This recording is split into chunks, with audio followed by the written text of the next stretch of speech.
Find the perimeter of the adjoining figure which is semi circle including the diameter. इसमें values क्या दे रखी थी? Values तो मैंने ली नहीं।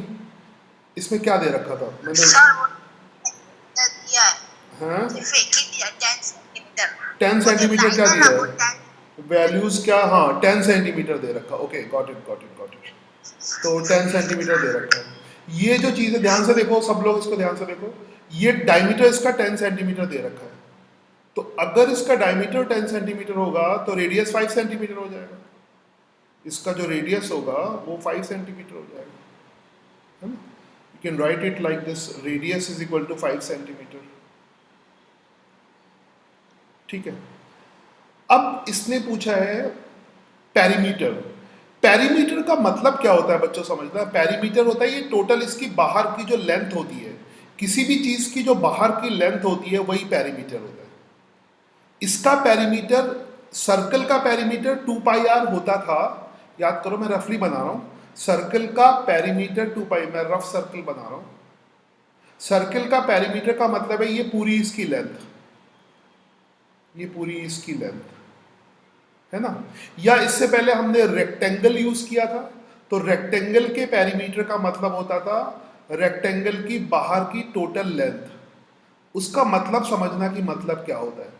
कभी कभी मतलब के ऊपर क्वेश्चन आ जाते हैं, तो ये क्वेश्चन वैसा है जो मतलब के ऊपर है। तो पेरीमीटर का मतलब है ये बाहर की लेंथ। यहां पर पेरीमीटर का मतलब होगा बाहर की ये टोटल लेंथ। तो बाहर की टोटल लेंथ कितनी हो जाएगी? ये, समझ आई बात? ये टोटल लेंथ। अब इसमें दो पार्ट है। एक तो ये वाला पार्ट है, इसको मैं रेड पार्ट से दोबारा से ओवरराइट कर रहा हूं। एक तो ये रेड पार्ट है, और रेड पार्ट जो है वो सर्कल के पेरीमीटर का हाफ है। यहां पे मैं लेंथ के टर्म में लिख रहा हूं। पेरीमीटर का मतलब होता है लेंथ, हाँ। तो मैंने यहां पे लेंथ लिख दिया, L1 लेंथ, मतलब रेड वाली जो लेंथ है। तुम लेंथ के टर्म में ऐसे लिख सकते हो, ठीक है? तो पूरा जब सर्कल होता है तो लेंथ होती है 2πr। आधा सर्कल हो जाएगा तो पाई इंटू आर हो जाएगी। तो just write pi into r. I think इसमें पाई की वैल्यू दे रखी है, नहीं दे रखी है? नहीं दे रखी तो ऐसे भी चलेगा। इसमें पाई की वैल्यू कितनी दे रखी थी? Let me check it. कुछ नहीं दिए सर। कुछ नहीं दे रखी, तो पाई के टर्म में ही आंसर लिखोगे। तो यू कैन राइट, फिर आंसर चेक कर लोगे, जिस टर्म में आ रहा होगा उसी टर्म में लिख देना, ठीक है? मैं और सर मैंने एक वीडियो में देखा था, अभी बाद में, पहले क्वेश्चन में लेना बच्चे, पूरा करने दो इसको पहले। तो इसका जो लेंथ हो जाएगा 5π हो जाएगा, है ना? इसका लेंथ 5π हो जाएगा। देन फिर जो है पेरीमीटर का जो दूसरा पार्ट है वो ये हो जाएगा, ब्लू वाला पार्ट, है ना?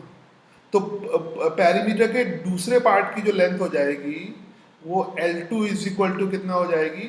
इस पार्ट की लेंथ कितनी हो जाएगी? 5 सेंटीमीटर और 5 सेंटीमीटर, ठीक है? ये हो जाएगा 10 सेंटीमीटर। तो अगर हमें टोटल पेरीमीटर लिखना है ना, डायरेक्ट कोई फॉर्मूला नहीं होगा। टोटल पेरीमीटर का मतलब होता है टोटल लेंथ, हाँ। तो that will be simply L1 plus L2।